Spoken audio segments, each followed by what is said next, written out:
Това малко устройство превръща всеки стар инвертор или UPS в електрическа въдица, като мощността е такава, каквато е UPS или инвертора.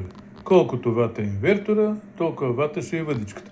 Тук максимално е до 2500 издържа вата. Как работи? Аз сега нямам инвертор под ръка да го демонстрирам, но ще го включим в контакта и тук също са 220 волта. Инвертора може да бъде всекакъв там. Чиста синусоида, тая другата синусоида, каква беше, то ще си работи.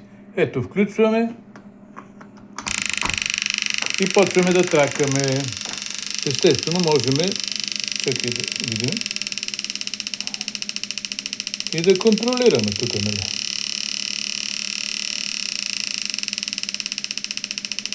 И имаме готова електрическа въдичка. С един инвертор 2000 вата, дали ще е ДЕК, дали ще е друг. И това устройство имаме една стабилна въдичка. Това ни е рекламката. Ние сме от тук. Ето така работи. Това устройство така работи.